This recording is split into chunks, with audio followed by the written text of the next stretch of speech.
Di depan. Sehingga menghadap ke arah timur kalau jamaahnya. Yang kepanasan insya Allah lebih sehat. Yang kedinginan semoga tetap terjaga sehat. Baik, mudah-mudahan semuanya dapat manfaat. Sekarang kita lihat di buku. Bacaan sebelum sholat. Di layar kelihatan enggak? Belum muncul? Belum?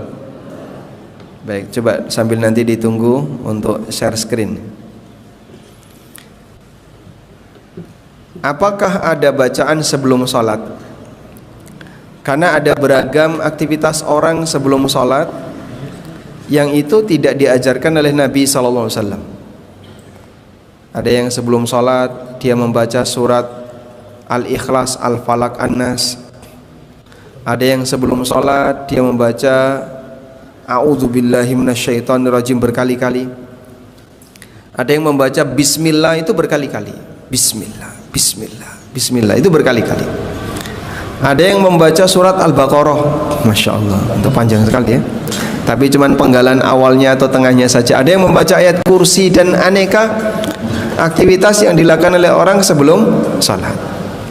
Ada juga yang membaca usolli, usolli, usolli, dan aneka bacaan yang dibaca oleh seseorang sebelum salat. Nah, di bagian ini kita akan mengenali apa yang diajarkan Nabi SAW sebelum salat. Bacaan apa yang perlu dibaca sebelum salat. Saya pernah ketemu orang yang beliau kena penyakit was-was, dan kasihan banget orang ini. Untuk hanya berhasil mengucapkan Bismillah, dia butuh ngulang sampai 5-6 menit. Waktu itu kita sudah masbuk ya. Saya sudah ketinggalan kalau nggak salah 2 rakaat salat asar. Lalu orang ini bergabung bareng dengan kita. Sebelum takbiratul ihram dia baca Bismillah. Itu diulangi berkali-kali sampai salam belum berhasil. Jadi sampai sholat asar jamaah selesai, imam salam, dia belum berhasil. Baru dia berhasil setelah salam, Bismillah. Nah, setelah dia berhasil baca Bismillah, baru dia Allah. Susah sekali itu takbirnya. Allahu Akbar. Panjang sekali baru dia berhasil. Nah, ini contoh manusia yang kena penyakit was-was. Ada juga orang yang kena penyakit was-was ketika dia membaca niat usolli nggak berhasil. Dia ulangi lagi sampai berkali-kali baru berhasil usolli fardadh dhuhri. Jadi dia berhasil setelah sekian kali mengulang, karena dia kena penyakit was-was. Nah, apakah seperti ini cara sholat yang diajarkan Nabi SAW? Kok rumit sekali, sehingga andaikan kita disuruh nirukan saja tidak bisa. Alhamdulillah kita tidak menjadi korban was-wasnya setan. Ada nggak di antara jamaah yang ketika baca Fatihah diulang-ulang, Iyyaka na'budu, Iyyaka na'budu? Ada kayak gitu? Ada ya? Ada orang yang dia baca Fatihah ihdinas siratal mustaqim. Jadi hanya untuk mengucapkan ihdinas siratal mustaqim, dia bisa ngulang 3-4 kali. Akhirnya sholatnya jadi lambat sekali, karena dia terkena penyakit was-was. Menurut dia, ini kalau nggak benar sempurna, hurufnya ada yang kurang, Fatihahnya batal. Kalau Fatihahnya batal, sholatnya batal. Tapi ternyata itu bisikan setan, yang sebenarnya dia sudah mengucapkan dengan baik, walaupun tidak sempurna 100%, sudah sampai standar sah. Cuman karena diulang-ulang, dia turuti was-wasnya tadi, sampai akhirnya dia jadi ya terombang-ambing oleh godaan setan. Ya. Alhamdu. Untuk membaca alhamdulillahirabbil alamin dia butuh berkali-kali. Dan kasus seperti ini banyak ya. Saya pernah menjumpai ABC yang dia ketika sholat itu terkena penyakit was-was. Sekarang kita baca dulu yang tertulis di buku. Bacaan sebelum sholat. Dalam hadis yang bercerita tentang orang yang sholatnya salah, lalu diminta diajari oleh Nabi SAW. Dari ceritanya, ada orang masuk masjid, lalu dia melaksanakan sholat 2 rakaat. Selesai sholat, dia mendatangi Rasulullah SAW. Dia menyampaikan salam, lalu dijawab oleh Nabi SAW. Kemudian Rasulullah SAW mengatakan, irji' fasalli fa innaka lam tusalli. Ulangi salatmu karena salatmu batal. Fasalla kama salla. Dia pun balik mengulangi salatnya sama persis sebagaimana salat yang pertama tadi. Lalu selesai salat dia balik lagi menghampiri Nabi sallallahu alaihi wasallam. Kemudian oleh Rasulullah sallallahu alaihi wasallam diminta ulangi salat. Irji' fasalli fa innaka lam tusalli. Ulangi salatmu karena tadi salatmu batal. Dan itu sampai 3 kali. Akhirnya orang ini merasa kenapa berkali-kali disalahkan. Lalu beliau mengatakan, ya Rasulullah, walladzi ba'atsaka bil haqq. Ya Rasulullah, demi zat yang telah mengutus Anda dengan membawa kebenaran, la uhsinu ghaira dzak fa'allimni. Aku tidak bisa salat yang lebih baik daripada itu, daripada yang tadi sudah aku kerjakan, maka tolong ajari aku. Kemudian Rasulullah SAW mengajari cara sholat minimalis. Cara sholat minimalis. Minimalis niku napa? Sing paling sederhana, yang kalau kurang dari itu batal. Hadis ini disebut dengan hadis musi fi salatihi. Hadis orang yang sholatnya salah. Hadis musi fi salatihi. Hadis orang yang sholatnya salah. Nah, dilihat di sini. Orang itu mengatakan, walladzi ba'atsaka bil haqq ma uhsini ghairahu fa'allimni. Demi zat yang telah mengutus Anda dengan membawa kebenaran, aku tidak bisa salat yang lebih baik daripada itu. Fa'allimni, maka ajarilah aku. Lalu Rasulullah sallallahu alaihi wasallam mengajarkan cara salat minimalis. Ya, mohon maaf ini geser. Baik. Geser tadi halamannya. Nah. Kemudian Nabi SAW mengatakan, idza qumta ila sholati fakabbir.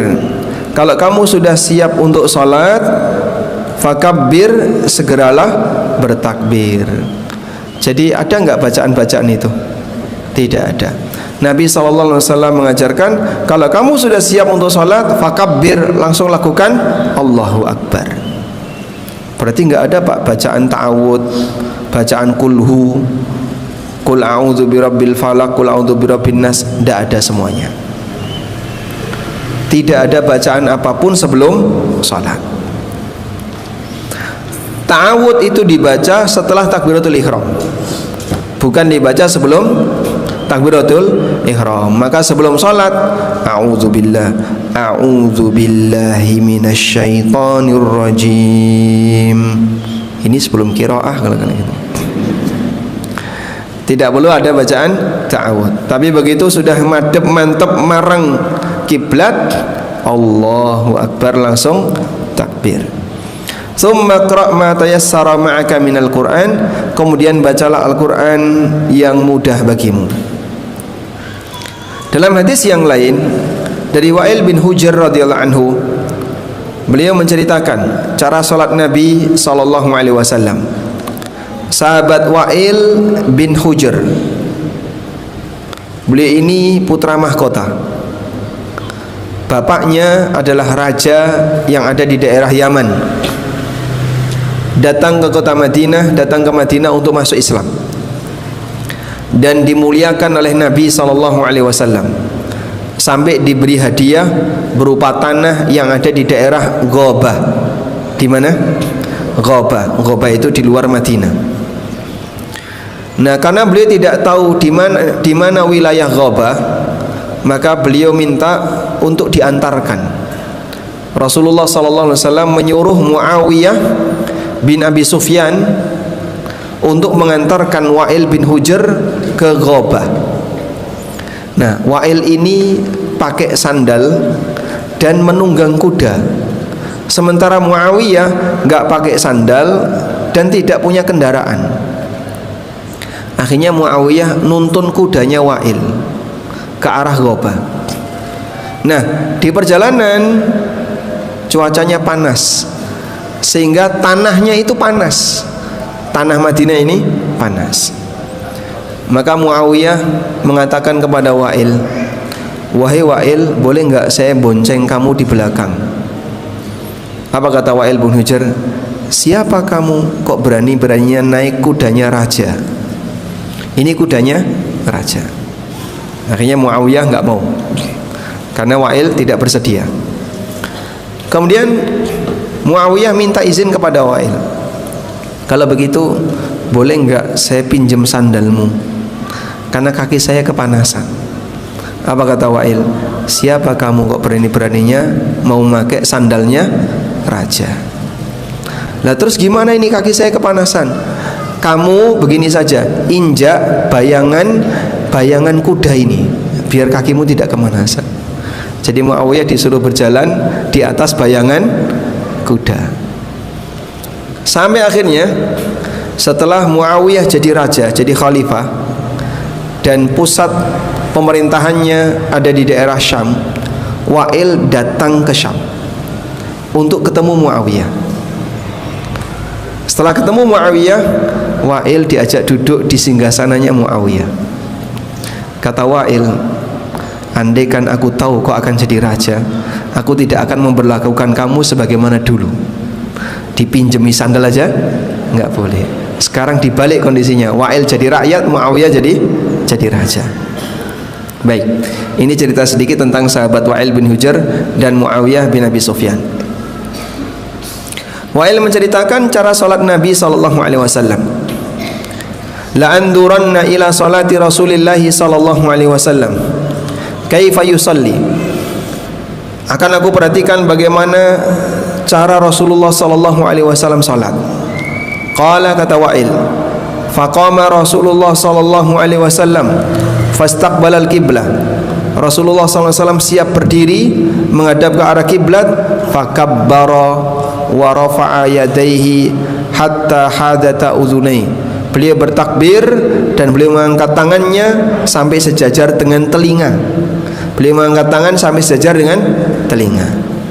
Nah, dalam hadis ini Nabi SAW tidak membaca kalimat apapun sebelum sholat dimulai. Maka dua hadis tadi dalil. Apakah ada bacaan sebelum sholat? Tidak ada. Tidak ada bacaan sebelum sholat. Baik. Berdasarkan beberapa hadis di atas, para ulama menegaskan bahwa tidak ada doa atau bacaan khusus yang disunnahkan untuk dibaca sebelum sholat, baik bentuknya ta'awudz atau membaca surat Al-Falaq atau membaca surat An-Nas atau membaca lafaz niat atau yang lainnya. Ibnu Qayyim rahimahullah mengatakan, "Kana sallallahu alaihi wasallam idza qama ila salati qala Allahu akbar wa lam yaqul syai'an qablaha wa la talaffadha bin niyyati albattah." Nabi sallallahu alaihi wasallam ketika sudah siap salat, beliau mengucapkan Allahu akbar, dan beliau tidak membaca kalimat apapun sebelum salat dimulai atau melafalkan kalimat niat sama sekali. Nabi sallallahu alaihi wasallam tidak mengucapkan itu. Nah, di komentar YouTube ada. Tapi itu imam-imam di Masjidil Haram mengucapkan istawu, tarasu. Itu imam meluruskan shaf makmum, bukan bacaan sebelum salat. Itu ada komentar di YouTube seperti itu ya. Karena materi ini sudah pernah saya sampaikan ya, di sesi sebelumnya. Lalu ada orang yang komentar, katanya dilarang membaca sebelum sholat. Itu imam di Masjidil Haram istawu ya. Itu imam merapikan makmum, bukan bacaan sebelum sholat. Sehingga kalau dia tidak merapikan makmum, dia tidak akan membaca apapun. Dan begitu selesai merapikan makmum, imam menghadap kemana ketika merapikan makmum? Menghadap ke arah makmum. Imam menghadap ke arah makmum, ke arah belakang, ke arah yang bertolak belakang dengan kiblat. Sudah? Setelah imamnya yakin makmumnya sudah siap, dia balik arah menghadap kiblat. Apa yang dibaca oleh imam? Usolli. Apakah imam Masjidil Haram baca usolli? Tidak. Apa yang dibaca oleh imam Masjidil Haram? Surat Al-Baqarah? Juga tidak. Imam baca apa? Tidak membaca apapun. Sehingga tidak ada bacaan sebelum sholat dimulai. Demikian pula yang difatwakan oleh Lajnah Daimah ketika ditanya mengenai bacaan sebelum takbiratul ihram sesudah iqamah, jawaban Lajnah, la na'lamu du'aan masyru'an ba'dal iqamah wa qabla takbiratul ihram. Kami tidak mengetahui adanya doa khusus yang disyariatkan untuk dibaca setelah iqamah sebelum takbiratul ihram. Yang disyariatkan adalah menjawab iqamah yang dikumandangkan oleh muadzin. Tapi ini dalam rangka menjawab iqamah, bukan karena bacaan sebelum sholat. Kesimpulan dari keterangan di atas adalah tidak ada bacaan maupun doa khusus yang disunahkan untuk dibaca sebelum takbiratul ihram. Sehingga apa yang dibaca sebelum takbiratul ihram tidak ada. Tidak ada bacaan apapun, tidak ada doa apapun. Wallahu a'lam. Selanjutnya, bolehkah berdoa sebelum takbiratul ihram? Jika sebatas berdoa namun tidak diyakini sebagai sunnah Nabi SAW dan itu dilakukan sesuai kebutuhan, pendapat yang benar hukumnya dibolehkan. Mengingat doa ini dibaca sesuai kebutuhan, maka tidak dilakukan secara rutin dan lafadznya tidak tertentu ya. Sehingga misalnya sebelum sholat butuh doa sesuatu, kok ingat keluarga yang sedang dilanda bencana, atau ingat kaum muslimin yang sekarang sedang kesusahan, sebelum sholat dimulai kita berdoa kepada Allah, ya Allah, kasihani saudara kami yang ada di Aceh, yang ada di Sumatera, mereka tidak bisa sholat jamaah seperti aku. Nah seperti itu boleh, karena doa itu bisa dibaca di waktu kapanpun selama di situ Anda tidak sedang disibukkan dengan yang lain. Sebaliknya, jika lafadznya tertentu dan itu dilakukan secara rutin, berarti dia telah menjadikannya sebagai sunnah, padahal syariat tidak mengajarkannya. Al-Mardawi menyebutkan riwayat dari Imam Ahmad. Dalam kitabnya Al-Insaf mengatakan, laisa ba'dal iqamati wa qabla at-takbiri du'aun masnunun nussa alaihi. Tidak ada doa khusus yang disunnahkan setelah iqamah sebelum takbiratul ihram. Nussa alaihi, demikian yang ditegaskan oleh Imam Ahmad. Wa anhu annahu kana yad'u bainahuma wa yarfa'u yadayhi. Dan terdapat riwayat dari Imam Ahmad bahwasanya beliau pernah berdoa antara iqamah sebelum takbiratul ihram dan bahkan mengangkat tangannya. Imam Ahmad mengangkat tangan sebelum takbiratul ihram. Tapi ini doa yang sifatnya doa umum, minta A, minta B, minta C. Sebelum sholat dia ingat utangnya belum lunas, ya Allah lunasilah utangku. Imam takbiratul ihram dia ikut Allahu Akbar. Sebelum sholat hujan turun, insyaallah ingat iku mau piti esek ning jaba, wedhus esek ning jaba durung dilebokno kandang. Terus dia berdoa kepada Allah, ya Allah amankanlah Raja Kayaku. Raja Kaya niku napa? Dia minta kepada Allah agar hartanya diselamatkan oleh Allah. Begitu hujan turun, mepe gabah iki apa no sing ngukuti anake turu. Dia berdoa kepada Allah, semoga ada yang ngurusin. Ternyata begitu pulang, lho kok wis rapi. Nggih niku ibu sholat, terus saya yang rapi-rapi, yang beres-beres. Nah, seperti itu boleh. Di antara riwayat yang mendukung pendapat ini adalah hadis Sa'ad bin Abi Waqqas radhiyallahu anhu. Beliau bercerita, ada orang yang datang untuk sholat. Ketika itu Nabi SAW yang menjadi imam. Begitu orang ini sampai di shaf, dia membaca Allahumma atini afdala ma tu'ti ibadakas salihin. Allahumma atini afdala ma tu'ti ibadakas salihin. Ya Allah, berikanlah kepadaku sesuatu yang terbaik yang kau berikan kepada hamba-hambamu yang soleh. Selesai sholat, Nabi SAW berkomentar, idzan yuqaru jawaduka wa tastashhidu fi sabilika. Kalau memang benar kau mohon kepada Allah seperti itu akan menguras hartamu dan menggiringmu untuk mati syahid fi sabilillah. Kamu siap enggak dengan itu? Jadi dia berdoa kepada Allah, ya Allah, berikanlah aku sesuatu yang terbaik yang pernah engkau berikan kepada hamba-hambamu yang soleh. Dan anugerah terbaik yang diberikan oleh Allah kepada hambanya yang soleh adalah hidayah untuk melakukan ketaatan. Begitu Nabi SAW mendengar doa seperti ini, beliau kaget. Dan beliau mengatakan, kalau sampai serius seperti itu, nanti bisa menghabiskan semua hartamu. Karena amal terbaik dalam masalah harta adalah dia menderma habis-habisan. Dan kau akan siap untuk kehilangan nyawa demi agamamu, mati di medan jihad. Baik, hadis ini diriwayatkan oleh Ibnu Hibban, Al-Hakim dalam Al-Mustadrak, Al-Bukhari dalam Tarikh, dan yang lainnya. Di antara yang menilai sahih hadis ini adalah Az-Zahabi, sebagaimana yang beliau sebutkan dalam tahqiq untuk Mustadrak Imam Hakim. Sementara bacaan ta'awud, permohonan pelindungan dari gangguan setan, dilakukan setelah membaca doa iftitah, bukan sebelum takbiratul ihram. Insyaallah akan dibahas di bab tersendiri. Kesimpulannya, kesimpulannya tidak dijumpai adanya hadis yang mengajarkan doa atau bacaan khusus yang disunnahkan untuk dibaca sebelum takbiratul ihram.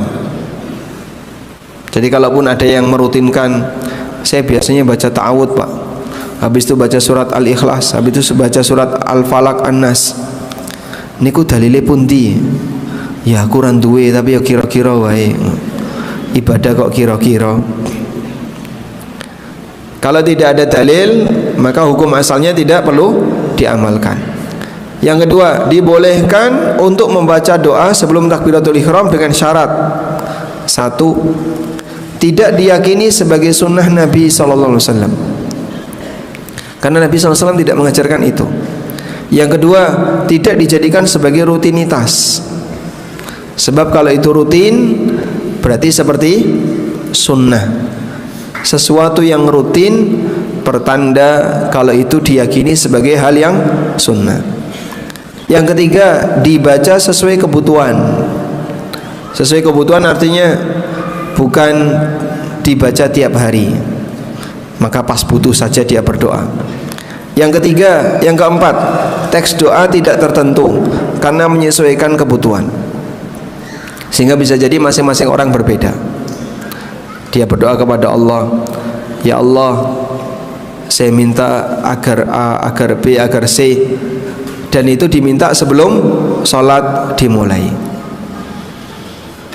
Kemudian kesimpulan yang ketiga, bacaan ta'awud yang isinya permohonan perlindungan dari godaan setan dibaca setelah doa iftitah, bukan sebelum takbiratul ihram. Maka kalau ada yang bertanya, masa baca ta'awud enggak boleh? Anda baca ta'awud setelah doa iftitah bukan sebelum takbiratul ihram. Wallahu alam. Baik, selesai ya. Sudah? Selanjutnya ngapain kita? Pulang atau mau tidur sini? Oh, mau tidur sini? Udah selesai, Bu? Sekarang kita beralih ke takbiratul ihram.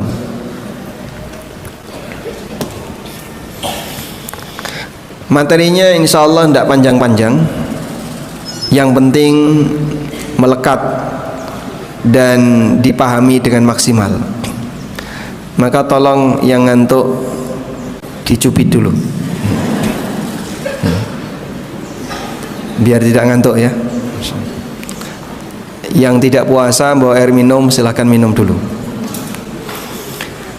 Sekarang kita beralih ke materi berikutnya tentang takbiratul ihram. Takbiratul ihram itu adalah ucapan Allahu Akbar. Sedangkan angkat tangan ini hukumnya sunnah. Saya ulangi, takbiratul ihram itu apa? Ucapan Allahu Akbar. Sedangkan angkat tangan hukumnya apa? Sunnah. Kalimat takbiratul ihram terdiri dari dua kata, takbir dan ihram. Takbir artinya bacaan Allahu Akbar, sedangkan al-ihram berarti masuk ke dalam wilayah haram, wilayah larangan. Di mana orang yang telah melakukan takbiratul ihram maka terlarang baginya untuk melakukan perbuatan apapun di luar kegiatan salat. Makanya disebut sebagai takbiratul ihram, karena takbir ini mengharamkan kegiatan apapun yang dilakukan sebelum salat. Allahu Akbar. Mi, Bu, kose ya salat. Awis takbir kok sik jawab. Terus dibatalkan. Boleh enggak kayak gitu? Ya, boleh enggak membatalkan? Tadi sudah terlanjur takbiratul ihram, dipanggil mbok anake, mbok bojone. Allahu Akbar. Pak, gosek toh, kayak mulai sholat kok istighfar. Boleh atau tidak? Tergantung jenis sholatnya. Kalau sholat sunnah boleh Anda batalkan. Kalau sholat wajib dilarang membatalkan sholat wajib tanpa alasan yang dibenarkan. Dicatat ya. Karena ini banyak kasus. Orang berpikir, kayak mulai ke rapopo tak batal nih, langsung ngomong kayak takbiratul ihram, baru saja takbiratul ihram Allahu Akbar, terus dipanggil jawab kose aku kayak sholat, padahal dia sudah takbiratul ihram. Kan banyak orang kayak gitu ya. Alasannya apa? Karena sholatnya baru mulai, daripada nanti ditunggu mending saya batalkan. Nah, dalam hal ini ada dua keadaan. Membatalkan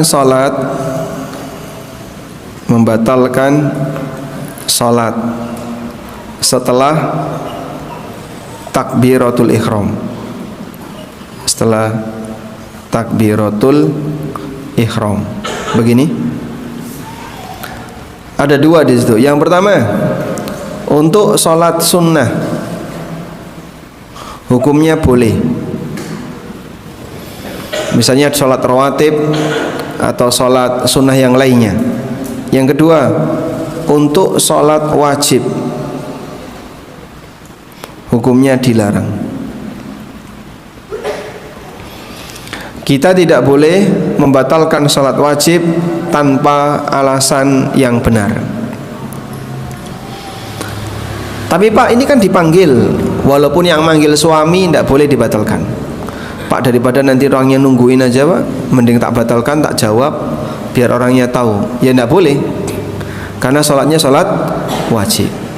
Terus yang bisa dilakukan jika ada orang yang memanggil kita dalam posisi kita sedang sholat wajib, Anda keraskan bacaannya Allahu Akbar, Sami Allahu liman hamidah, Allahu Akbar. Tujuannya apa? Biar dia tahu bahwasanya kita sedang sholat. Yang diajarkan Nabi SAW adalah membaca subhanallah. Idza haddatsa fi salatikum syai'un faqulu subhanallah. Kalau ada sesuatu terjadi pada sholatmu, maka ucapkanlah subhanallah. Sehingga kalau yang lebih sesuai sunnah, apa yang dibaca ketika seseorang ada tamu ngetuk pintu sementara kita sedang sholat, Anda keraskan bacaan subhanallah. Nah, biar tamunya dengar ngetuk pintu tadi. Kok tetap ngetuk pintu? Subhanallah. Tetap aja ngetuk pintu. Oh, gak ngerti kita tamu nih. Maka Anda keraskan bacaan Allahu Akbar, Sami Allahu liman hamidah, sampai tamunya dengar. Nah, begitu tamunya dengar, oh baru sholat. Nggih pun, saya tak pulang nggak jadi ngasih.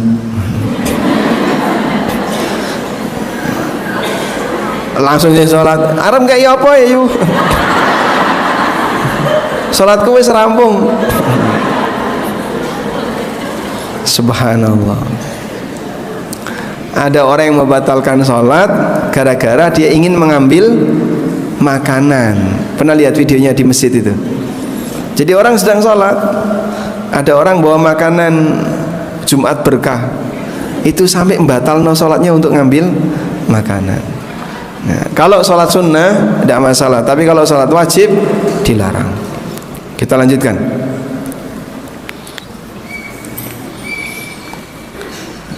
Karena itu takbiratul ihram disebut takbiratul ihram sebab takbir ini mengharamkan. Sebagian ulama menyebutnya dengan takbir taharrum. Takbiratu at-taharrum. Takbir yang mengharamkan. Maksudnya adalah mengharamkan apa tadi?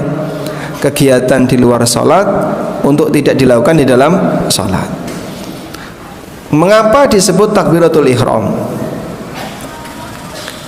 Takbiratul ihram termasuk rukun salat dan Nabi SAW menyebut sebagai pintu. Beliau menyebut takbiratul ihram itu sebagai pintu yang membatasi kegiatan sebelum salat dan kegiatan dalam salat. Dari Ali bin Abi Thalib radhiyallahu anhu, Nabi SAW pernah bersabda, "Miftahus salati at-tuhuru." Kunci salat adalah bersuci. Wa tahrimuhat takbir. Dan yang mengharamkannya adalah takbir. Wa tahliluhat taslim, yang menghalalkannya adalah salam. Sehingga saat orang sudah takbiratul ihram, maka haram bagi dia untuk utak-utik HP, haram bagi dia untuk bicara, haram bagi dia untuk makan, karena dia sudah takbiratul ihram.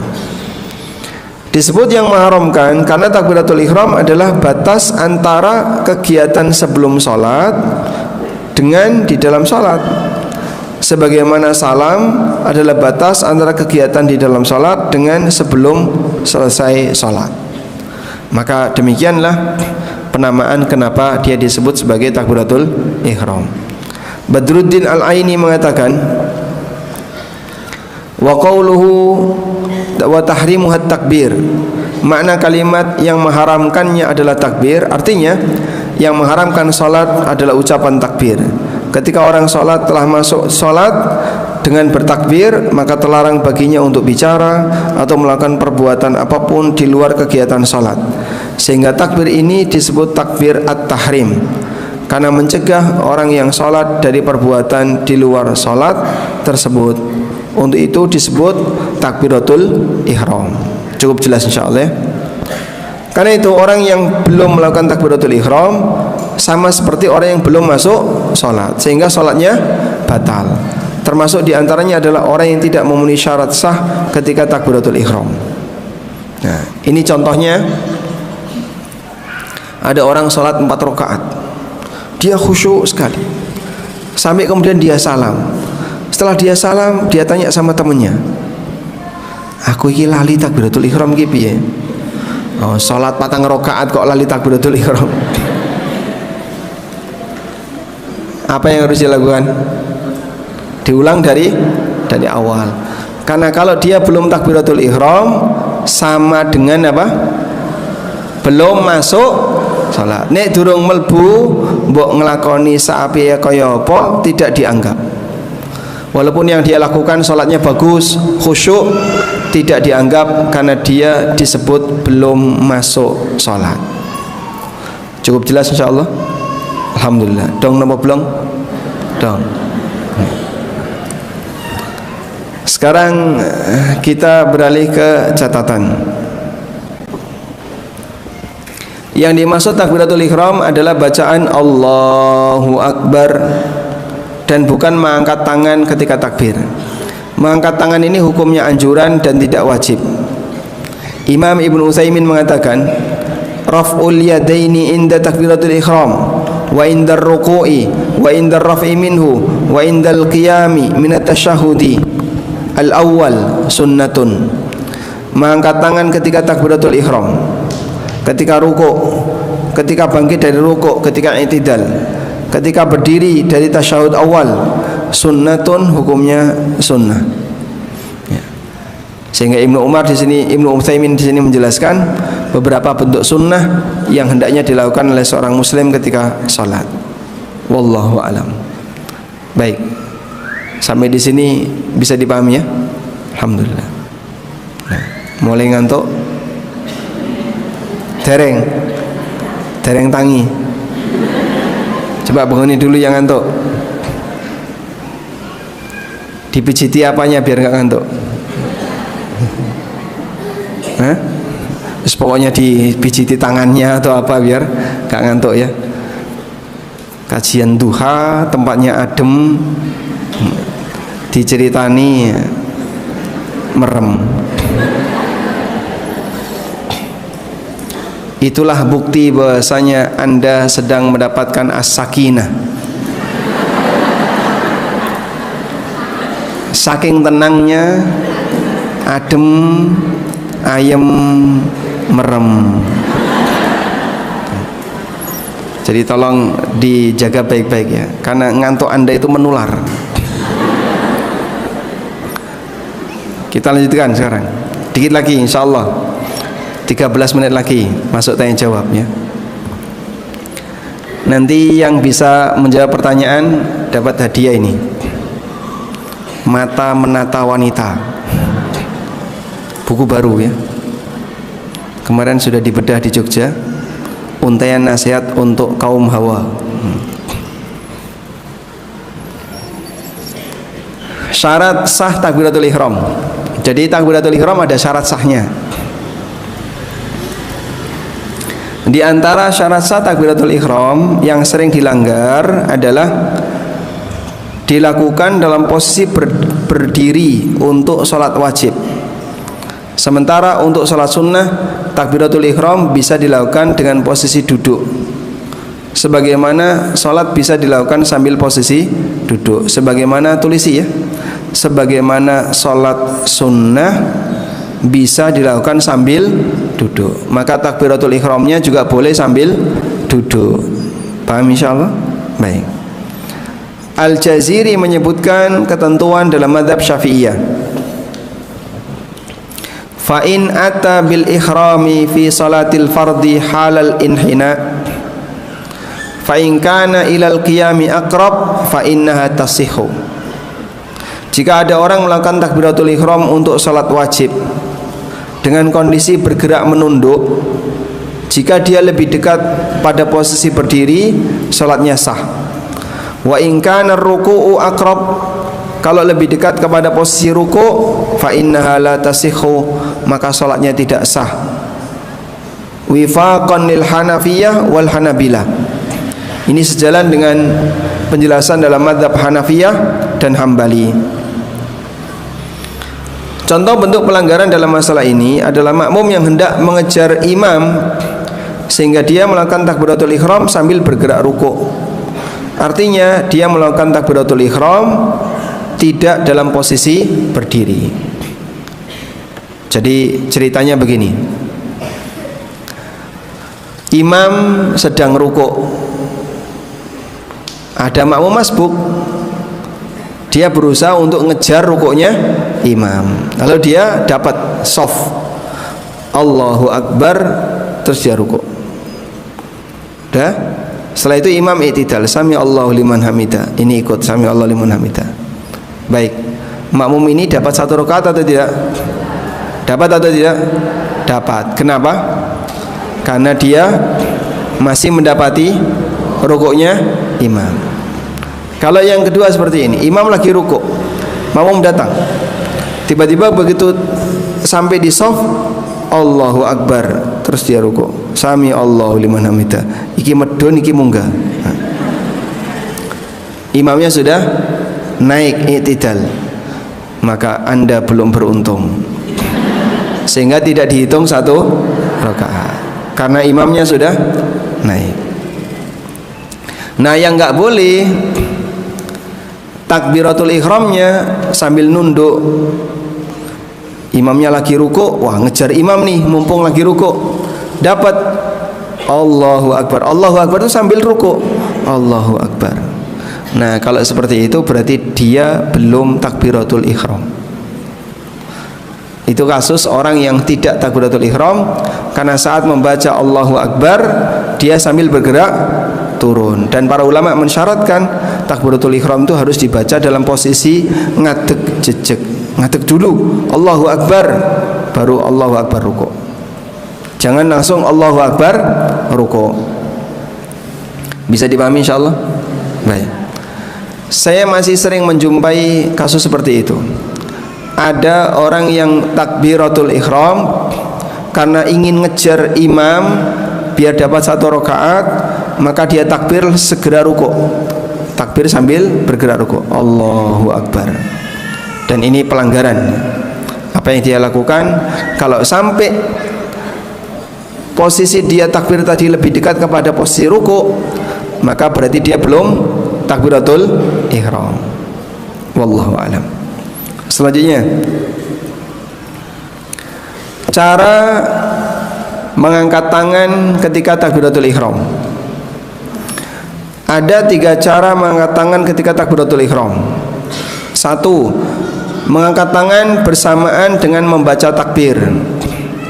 Ibnu Umar mengatakan, ra'aitun nabiyya sallallahu alaihi wasallam, aku pernah melihat Nabi sallallahu alaihi wasallam iftatahat takbir fis salati farafa'a yadayhi hina yukabbir. Beliau mengawali salatnya dengan takbir dan beliau mengangkat kedua tangannya hina yukabbir, ketika bertakbir. Jadi bareng, Allahu Akbar, bareng ya. Nah, yang kedua, mengangkat tangan sebelum membaca takbir. Dari Ibnu Umar radhiyallahu anhu, beliau menceritakan, kana Rasulullah sallallahu alaihi wasallam idza qama ila salati rafa'a yadayhi hatta takuna hadwa mankibaihi thumma yukabbir. Rasulullah sallallahu alaihi wasallam kalau salat, beliau mengangkat kedua tangannya sampai sejajar pundak, thumma yukabbir, kemudian beliau bertakbir. Begini dulu, Allahu Akbar. Jadi bacaan Allahu Akbar ketika mulai sedekap. Yang ketiga, mengangkat tangan setelah membaca takbir. Dari Malik bin Huwairits bahwa Rasulullah sallallahu alaihi wasallam kana idza kabbara rafa'a yadayhi. Rasulullah sallallahu alaihi wasallam kalau takbir beliau mengangkat kedua tangannya. Abu Kilabah pernah melihat Malik bin Huwairits melakukan salat. Beliau bertakbir kemudian mengangkat tangannya. Cara takbir yang ketiga ini merupakan salah satu pendapat dalam mazhab Hanafi. Allahu Akbar. Nah, berarti angkat tangannya menyusul belakangan. Tapi dia sudah membaca apa? Takbir. Wallahu a'lam. Salah satu manfaat mengetahui hal ini adalah kita bisa berpikir terlebih dahulu ketika hendak bertakbir untuk memilih bentuk takbir mana yang akan kita lakukan, sehingga kita melestarikan semua sunnah Nabi sallallahu alaihi wasallam. Terkadang di awal, terkadang bersamaan, terkadang di akhir. Kalau di awal gimana Pak? Allahu Akbar, baru angkat tangan. Kalau bersamaan, Allahu Akbar. Kalau di akhir, Allahu Akbar. Angkat tangan dulu, sedekap, baru Allahu Akbar. Wallahu alam. Selanjutnya, catatan mengenai cara takbir mengejar rukuk. Makmum yang mendapatkan tumaknina rukuk bersama imam, maka dia dianggap mendapat 1 rakaat. Catat ini ya, mendapatkan tumakninah rukuk bersama imam. Kalau dia tidak mendapatkan tumakninah rukuk bersama imam, maka dia tidak mendapatkan keutamaan ini. Kayak tadi ya, begitu dia rukuk, imamnya iktidal. Dia rukuk, sami Allahu liman hamidah. Loh, imamnya ternyata sudah iktidal, padahal dia baru saja rukuk. Berarti dia tidak menjumpai tumakninahnya siapa? Itu namanya simten imam. Dalam posisi ini makmum tadi belum dinilai dapat 1 rakaat. Ibnu Umar radhiyallahu anhu mengatakan, man adrakal imam raki'an, siapa yang menjumpai imam dalam posisi rukuk, faraka'a, kemudian dia ikut rukuk, qabla ayyarfa'al imamu ra'sa, sebelum imam mengangkat kepalanya, faqad adraka tilkar raka'ah, berarti dia telah berhasil mendapatkan rakaat itu. Jadi kata kuncinya apa? Bisa tumakninah barengi imam. Ketika rukuk dia bisa tumakninah sebagaimana imam tumakninah dan tidak iktidal, maka dalam posisi ini dia berhasil mendapatkan 1 rakaat. Jika ada makmum masbuk yang ingin mengejar rukuknya imam, apakah dia boleh sekali takbir ataukah harus 2 kali takbir? Jika makmum melakukan 2 kali takbir, yaitu takbiratul ihram dan takbir rukuk, maka itu yang terbaik dan ulama sepakat sholatnya sah, sehingga takbirnya 2 kali. 2 kali itu gimana Pak? Berdiri dulu, Allahu Akbar, terus takbir lagi rukuk, Allahu Akbar, gitu. Takbirnya 2 kali. Melakukan sekali takbir berarti hanya takbiratul ihram, sementara takbir rukuk tidak dilakukan. Bolehkah semacam ini? Ulama berbeda pendapat dalam masalah ini. Ibnul Munzir menyebutnya dalam Al-Insaf, dalam Al-Ishraf ala madhahibil ulama. Pendapat pertama, hukumnya boleh dan sholatnya sah. Jadi hanya 1 takbir saja. Imam lagi rukuk, Anda datang telat, terus langsung takbir Allahu Akbar, terus rukuknya tanpa takbir. Menurut pendapat yang pertama hukumnya boleh. Menurut pendapat yang kedua tidak boleh hanya sekali takbir. Dia harus melakukan 2 kali takbir, yaitu takbiratul ihram dan takbir rukuk. Ini merupakan pendapat Hammad bin Abi Sulaiman, Umar bin Abdul Aziz dan Imam Asy-Syafi'i rahimahumullah jami'. Intinya di sini bahwa berkaitan dengan masalah posisi cara takbir ada 3 tadi ya. Dan kita kalau mau ngejar imam karena kita terlambat, jangan buru-buru, sedapatnya saja. Kalaupun nggak dapat dihitung 1 rakaat ya sudah, nanti bisa ganti setelah sholat imamnya selesai.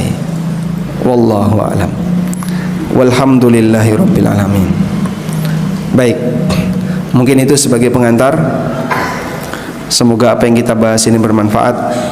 Wassallallahu ala nabiyyina Muhammadin wa ala alihi wa sahbihi wasallam. Kita masuk sesi tanya jawab. Ini sudah ada pertanyaan banyak sekali ya. Tolong jangan ditambahi. Break dulu sebentar. Biar jamaahnya tidak ngantuk. Silakan yang mungkin ngantuk bisa refreshing sebentar. Setelah itu kita akan bacakan beberapa pertanyaan.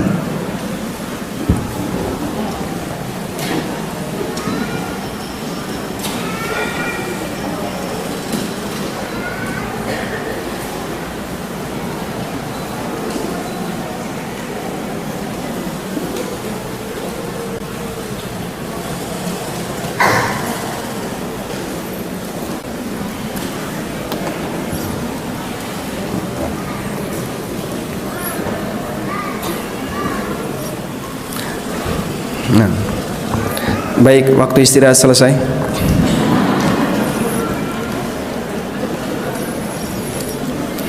Sekarang coba kita bacakan beberapa pertanyaan yang sudah masuk.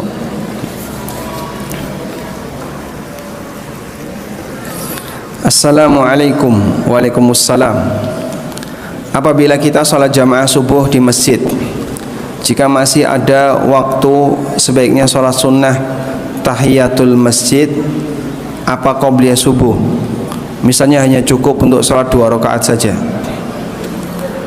Jika waktunya hanya cukup untuk sholat 2 rakaat, maka yang bisa Anda lakukan adalah tahiyatul masjid didobel niat dengan qobliyah subuh. Jadi apa? Menggabungkan niat 2 sholat dalam 1 sholat. Hukumnya boleh Pak, seperti itu Pak, boleh. Maka dia mendapatkan pahala niat sebagai sholat tahiyatul masjid, dan dia juga mendapatkan niat sebagai sholat qobliyah subuh. Nabi SAW mengatakan, wa innama likulli imri'in ma nawa. Apa yang didapatkan dari seseorang itu sejenis dengan apa yang dia niatkan. Assalamualaikum. Waalaikumsalam.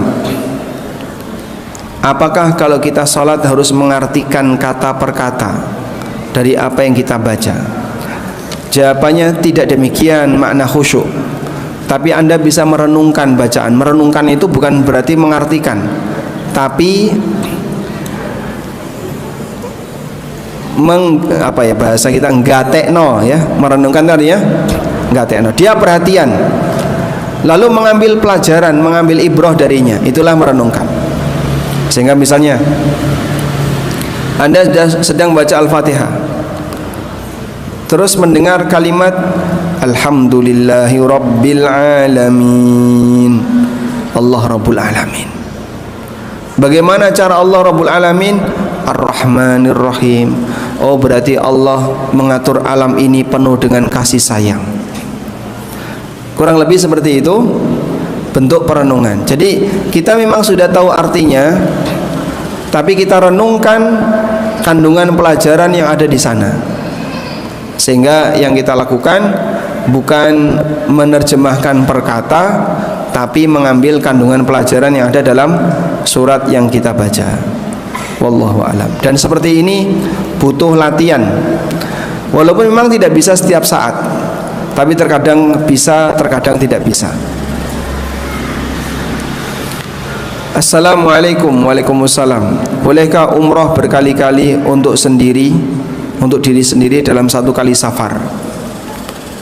Para ulama beda pendapat mengenai hukum umroh berkali-kali.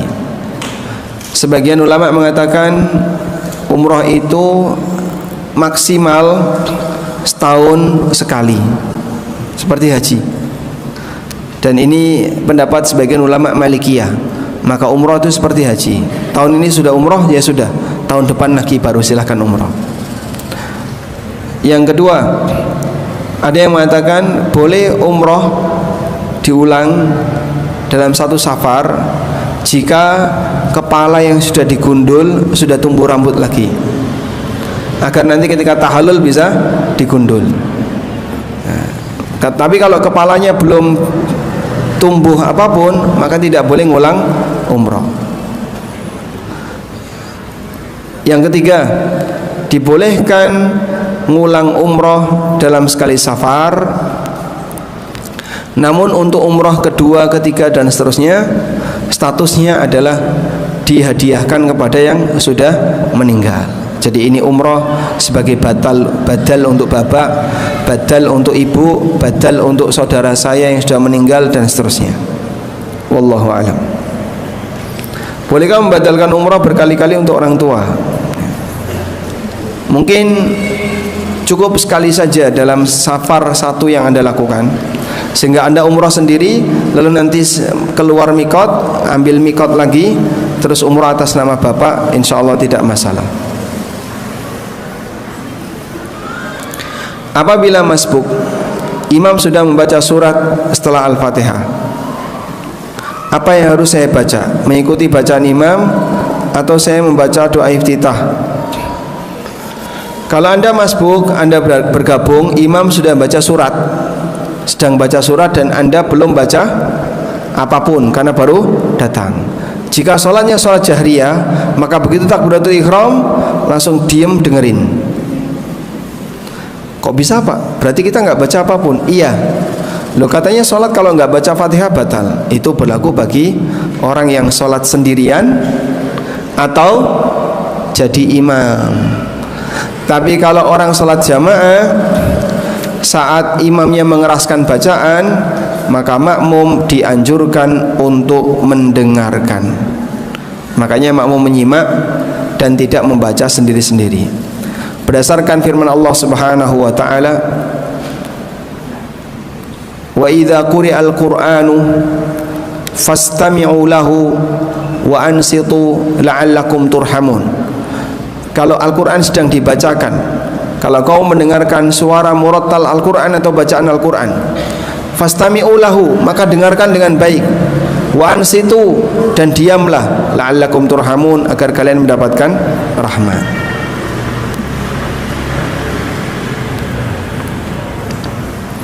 Assalamualaikum. Waalaikumsalam. Bagaimana cara agar tidak lupa rakaat ketika sholat? Jenengan nganggo karet ya. Sholatnya berapa rakaat? 2 rakaat. Oh, loro kok lali gitu. Sholat mau 2 rakaat kok lupa jumlah rakaatnya, itu gimana? Iya Pak, setelah saya dapat 1 rakaat itu saya ragu Pak. Ini sudah 1 atau 2? Sudah 1 atau 2? Ayo wis cetha, kalau gitu sudah 1. Tapi karena nuruti gangguan setan tadi, dia selalu dihantui dengan was-was. Baik. Terus bagaimana caranya Pak biar kita terhindar dari godaan setan atau tidak lupa ketika sholat? Cara yang paling tepat adalah ikuti sholat jamaah. Karena kalau kita sholat berjamaah, nek lali sak masjid, dan itu jarang. Tapi kalau ada yang lupa, imamnya lupa, nanti diingatkan oleh makmum yang lain. Wallahu a'lam. Nah, kiat-kiat untuk tidak lupa, ya itu tadi, Anda bisa sholat jamaah atau cara apapun yang bisa Anda gunakan untuk mengingat-ingat, fokus dengan sholat yang Anda kerjakan. Nah,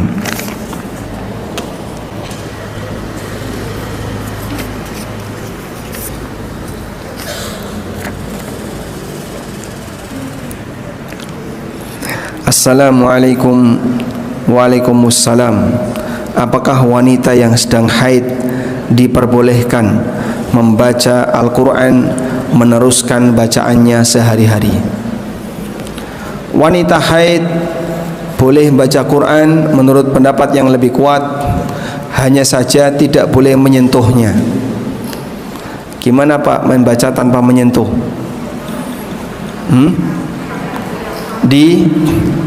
Dibimbing atau dibantu oleh suami misalnya, atau oleh anak, tolong bukain. Anda baca sambil dibukain mushafnya. Boleh? Boleh.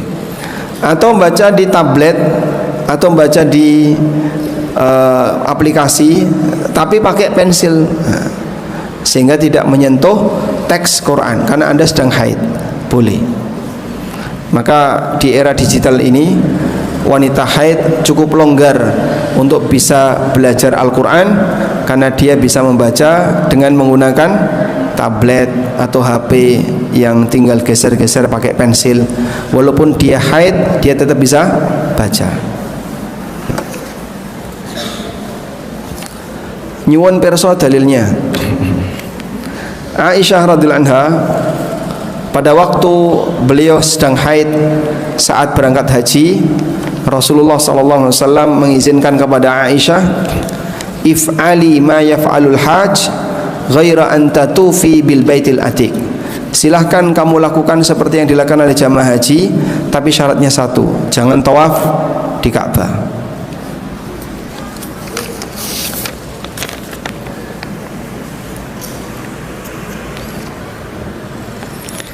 Assalamualaikum. Waalaikumsalam. Selama ini kami membeli emas cash yadan biyadin, dari tangan ke tangan. Ada rekan di bank syariah mengatakan boleh akad jual beli emas online, transfer dapat bukti kepemilikan tapi emas diserahkan di lain hari. Mereka berpegang pada fatwa DSN. Mohon pendapat yang benar sesuai syariat. Yang kami ketahui begini, emas itu ada dua. Ada emas yang bentuknya koin atau batangan, dan ada emas yang bentuknya perhiasan. Perhiasan itu seperti anting, kalung, gelang, dan seterusnya, ya. Untuk emas yang bentuknya batangan seperti koin, emas batangan, dan seterusnya, ini aturannya sama, dalam arti wajib yadan biyadin, dari tangan ke tangan. Sedangkan emas yang bentuknya perhiasan, ulama beda pendapat. Apakah harus yadan biyadin? Boleh enggak di situ ada penundaan? Dalam hal ini ada dua pendapat ulama. Ada yang mengatakan ya tetap wajib yadan biyadin, dan ada yang mengatakan boleh tidak harus yadan biyadin, karena emas perhiasan ini hukumnya beda dengan emas batangan. Nah, namun dari cerita tadi, bank itu menjual emas batangan, bukan emas perhiasan. Oleh karena itu, karena yang dijual adalah emas batangan, berarti harus yadan biyadin, dan itu harga mati. Kenapa Pak? Karena Rasulullah SAW pernah menegaskan, adz-dzahabu bil fiddati riban illa ha'waha. Emas ditukar dengan perak, jual beli barter emas dengan perak, itu hukumnya riba kecuali dari tangan ke tangan. Maka kalau tidak sampai dari tangan ke tangan, kemudian baru diserahkan besok, ini masuk kategori riba nasi'ah. Riba apa? Nasi'ah. Karena itulah apa yang tadi disampaikan di perbankan kami tidak merekomendasikan, karena kenyataannya kalau misalnya Anda nabung emas, kemudian nanti setelah sekian waktu saya mau tarik emasnya, berarti di sini yang terjadi Anda tertunda dalam waktu yang lama untuk serah terima emas, sehingga uang sudah masuk tapi emasnya menyusul, tidak yadan biyadin. Nah, mungkin ada pertanyaan, tadi kan ada kartu kepemilikan. Kartu kepemilikan ini harus dalam posisi satu kartu kepemilikan mewakili satu keping emas. Kalau tidak, yaitu pelanggaran, karena berarti dia menjual sesuatu yang belum ada. Misalnya diterbitkan kartu tapi emasnya nggak ada, emasnya sudah kosong diambil orang misalnya. Nah, nanti jadinya apa? Posisi bank berarti dia melakukan transaksi tidak yadan biyadin. Wallahu alam.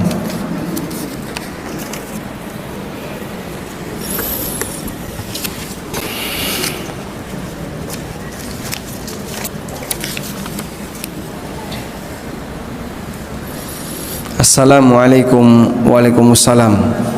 Jika suami bekerja sebagai penadah barang-barang lelang dari suatu perusahaan atau pegadian, apakah harta yang diperoleh halal? Mengingat di situ ada pihak yang terdolimi karena barang dilelang akibat tidak bisa membayar uang dan sudah jatuh tempo, disedangkan barang itu adalah barang kesayangan miliknya. Kalau seperti ini keadaannya, maka minta kepada suami menemui pemilik barang. Menang lelang nih, baik, sekarang Anda temui pemilik barang. Karena biasanya harga lelang itu di bawah 50%, sehingga rumah harganya 1M dilelang tinggal 300.000, di bawah 50%. Ya sudah 400.000, padahal harganya 1M, murah. Cuman cara seperti ini mendolimi pemilik rumah. Kendaraan juga sama, tarikan leasing. Berapa ini kendaraannya? 20 juta, dijual murah 5 juta saja tidak apa-apa, tapi BPKB nggak ada. Nah, yang seperti ini tidak diperbolehkan. Oleh karena itu, wallahu ta'ala alam, mungkin yang lebih tepat ya, temui pemilik rumah tadi dan sampaikan apa adanya. Kalau dia ridho, silahkan. Kalau pemilik rumah ridho, ya sudah, tidak apa-apa, harga segitu, kamu nanti nambahi saya sekian, dan ridho, silahkan. Misalnya harganya 1 M, menang lelang 500 juta, datang ke tempat pemiliknya, rumah kamu saya beli 500 juta. Loh, kok bisa murah sekali, itu padahal 1 M. Ya sudah, saya akan kasih bayaran ke kamu sebagai kompensasi, gantinya berapa? Karena dalam hal ini dia yang lebih berhak. Wallahu a'lam. Bagaimana hukumnya mempekerjakan karyawan yang tidak mau sholat meskipun sudah diingatkan? Insya Allah tidak masalah, karena dalam masalah muamalah seperti mempekerjakan orang dan seterusnya, Anda boleh mempekerjakan siapapun termasuk non muslim selama ya posisi dia tidak sampai berbuat maksiat dengan fasilitas kantor, dan selama non muslim ini tidak sedang memerangi kaum muslimin. Kalau dia sedang memerangi kaum muslimin seperti orang Yahudi atau orang mana lagi yang memerangi kaum muslimin, maka kita tidak boleh mempekerjakan orang kafir ini. Wallahu alam. Kita ulangi ya. Bolehkah mempekerjakan orang kafir? Boleh, dengan syarat tidak menggunakan fasilitas kantor untuk maksiat. Yang kedua, dia bukan kafir yang sedang diperangi oleh kaum muslimin. Wallahu alam. Bagaimana hukumnya jika rumah makan tapi tidak punya parkiran sehingga pembeli parkir di bahu jalan raya? Kalau itu sebentar dan sifatnya hanya sebatas sesekali, tidak rutin, ya insya Allah tidak masalah. Tapi kalau itu terus-terusan sehingga mengganggu pengguna jalan raya yang lain, berarti warung ini wajib menyediakan lahan parkir.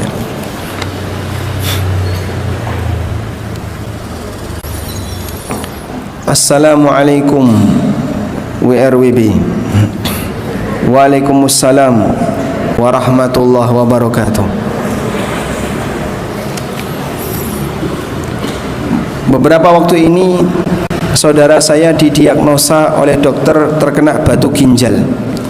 Sudah dioperasi, tapi di general check up hasilnya semuanya bagus. Tapi setelah diobati dan dikonsultasikan ke dokter, saudara saya masih lemes dan pandangan kosong. Apakah bisa jadi ini tanda terkena ain atau terkena sihir? Jika memang ain, bagaimana cara menghilangkannya? Sedangkan kami tidak tahu siapa yang membuat ain itu. Kita tidak tahu apa penyebabnya beliau itu lemes. Tadi Anda menduga itu ain atau sihir. Karena nggak punya bukti, buang saja dugaan itu. Silahkan diruqyah. Karena ruqyah itu tidak harus terbatas pada penyakit ain, tidak terbatas pada penyakit sawanen atau sihir. Orang yang sakit fisik boleh juga diruqyah. Anda minta orang itu untuk duduk, bacakan surat Al-Fatihah, silahkan diruqyah. Mudah-mudahan setelah diruqyah menambah kekuatan bagi beliau.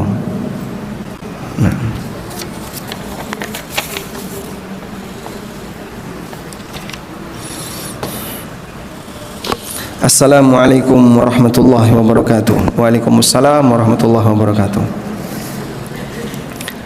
Saat saya wudhu, pas mencuci kaki, ada yang menegur saya. Nyuci kaki itu pakai tangan kiri, karena pada saat wudhu saya menggosok kaki dan sela-sela jari gantian tangan kanan dan kiri.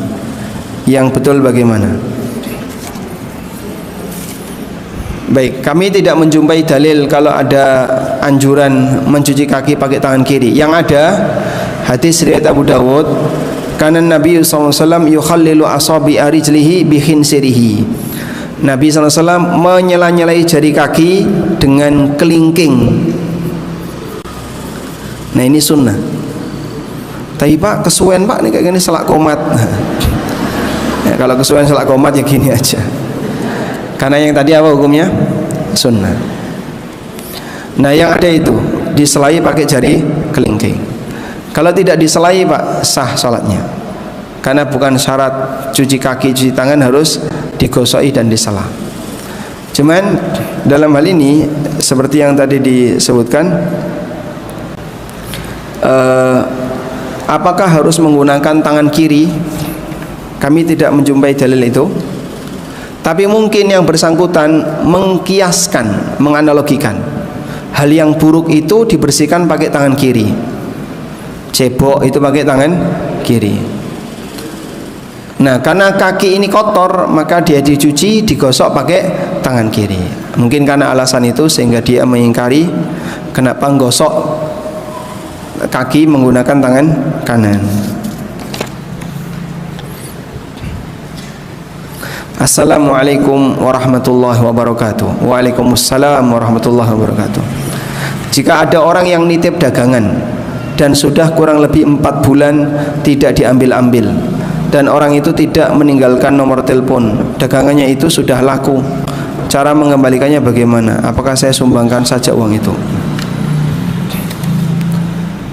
Anda tunggu dulu sampai orangnya balik, selama masih memungkinkan untuk ditunggu. Yang kedua, jika sudah tidak memungkinkan untuk ditunggu, ini terlalu lama ini, masa sampai 30 tahun gak cukup-cukup. Lalu Anda merasa nggak enak, ini kan atas nama orang lain, uangnya orang lain, ya sudah, silahkan Anda sedekahkan atas nama orang itu, sedekah atas nama orang itu.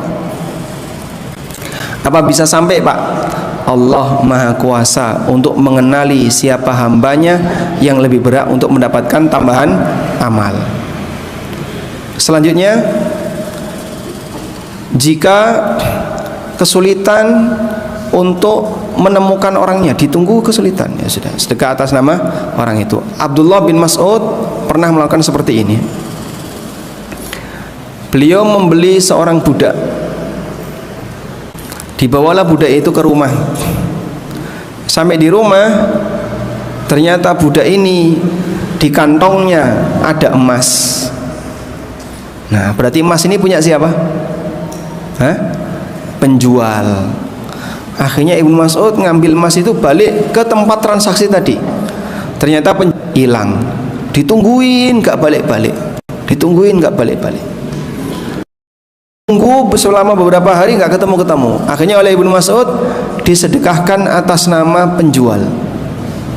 Ya Allah, ini atas nama penjual. Kalau nanti dia balik dan nagih uang ini, akan aku kembalikan. Kalau nanti di akhirat dia nagih, semoga pahalanya ini bisa dia ambil. Nah, sehingga seperti itu cara mengembalikan hak yang pernah kita ambil dari orang lain dan belum sempat kita kembalikan.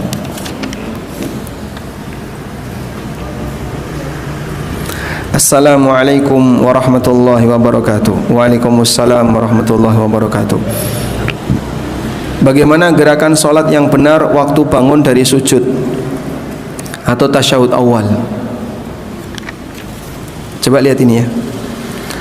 Bisa share screen?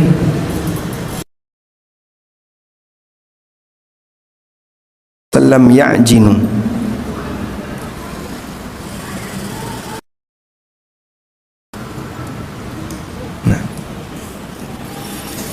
Nah, ada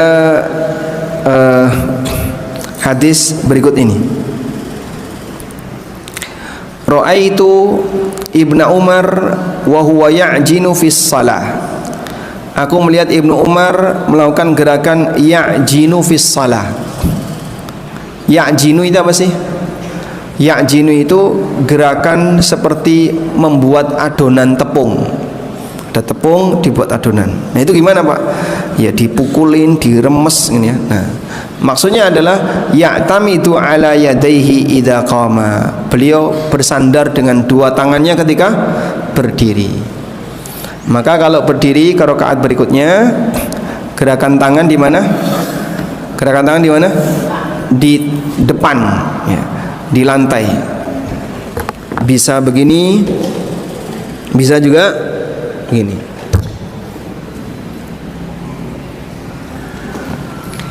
sehingga tidak bertumpu dengan lutut tapi bertumpu dengan tangan.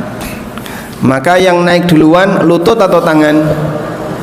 Yang naik duluan lutut, karena tangannya masih di bawah. Lutut naik dulu, baru setelah agak tinggi tangannya dilepas, karena tangannya dipakai tumpuan ketika berdiri. Itulah gerakan ajn. Namanya gerakan apa?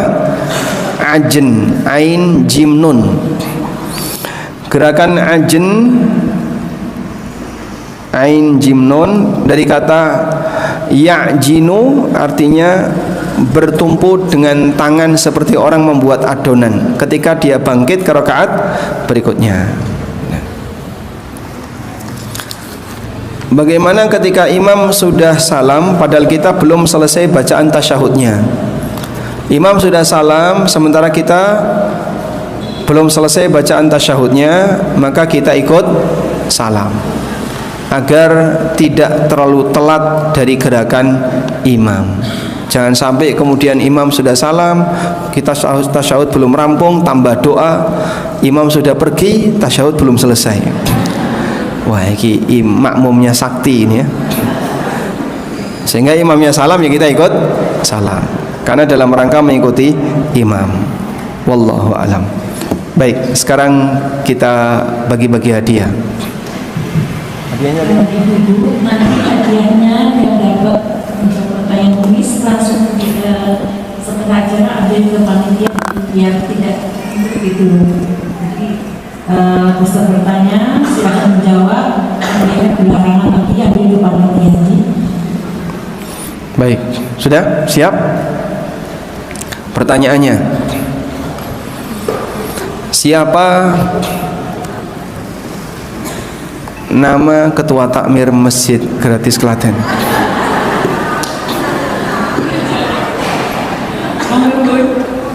Ada 3 bagian ya, yang sebelah sini, sini. Maaf, dimulai dari sini dulu ya. Pertanyaan pertama yang sebelah sini, sampai pilar sebelah sini ya. Monggo Pak Bisi nanti bagi 2 bagian.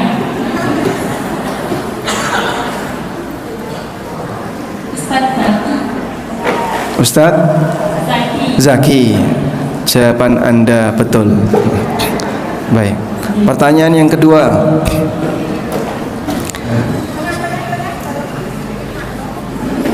siapa nama ketua majelis taklim?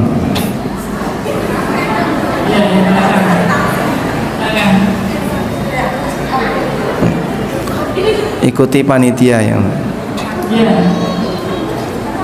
Siapa nama ketua majelis taklim?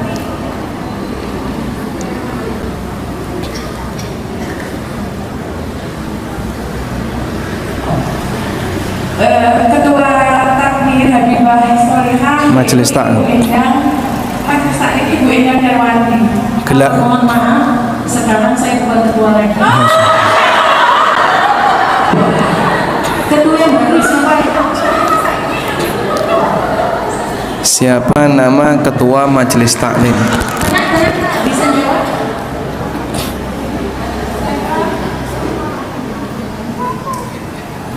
Saya bocor ya Ustaz ya. Ustaz.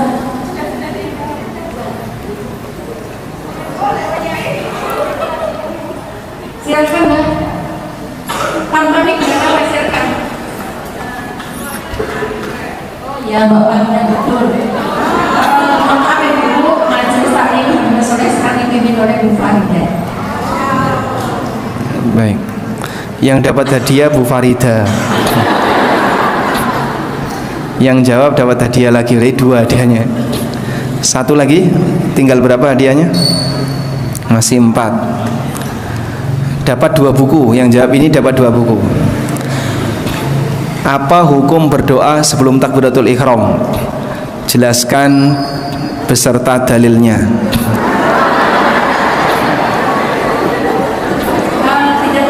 Atau sebutkan syarat-syaratnya saja tadi. Apa hukum berdoa setelah sebelum takbiratul ihram? Silakan. Angkat tangannya, tunjukkan ke panitia, bukan saya yang nunjuk ya. Berdoa sebelum takbiratul ihram itu tidak ada tuntunannya. Tidak ada ya. Membaca ta'awudz dan bismillah itu hanya ditunjukkan untuk membaca Al-Quran saja. Jadi sebelum sholat kita itu tidak usah membaca ta'awudz dan bismillah, langsung saja. Bukan itu yang dimaksud. Jawabannya kurang tepat. Hukumnya boleh atau tidak, haram atau boleh? Hukumnya tidak dibolehkan untuk membaca ta'awudz atau bismillah. Bukan itu. Kurang tepat. Mungkin ada yang lain yang bisa menjawab.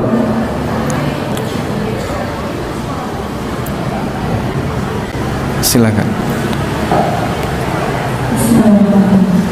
Hukumnya dibolehkan dengan syarat satu, bahwa tidak diyakini sebagai sunnah. tidak diyakini sebagai sunnah. Dua, tidak menjadi rutinitas. Yang ketiga, Dibaca sesuai kebutuhan. yang keempat, Dan teks doanya tertentu saja. teks doanya tidak tertentu, bebas ya. Baik. Ini sebagaimana riwayat dari Imam Ahmad tadi ya. Alhamdulillah. Baik, dapat 2 buku.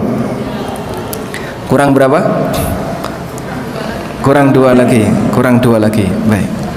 Ada yang besar terus apa yang besar? Buku fikih jual beli dan harta haram. Baik, untuk yang besar itu kita hadiahkan di antara ibu-ibu yang utangnya paling banyak. Berani angkat tangan utangnya berapa? Berapa? Ratusan juta, masya Allah. Yang Ada memang siapa? Utangnya berapa? Baik, 1,5 meter dapat hadiah. Satu lagi, hadiahnya apa? Satu lagi, pasar muslim dan dunia makelar. Pertanyaannya, siapa yang paling banyak diutangi yang lain? Yang paling banyak diutangi yang lain. Jawabannya disebut yang pasti ya jawabannya. Ya ada, ini misalnya saya paling sering diutangi yang lain, berapa nilainya? Ada? Nah, berapa? Sudah ada yang jawab. Yang paling besar ada yang utang 60 juta.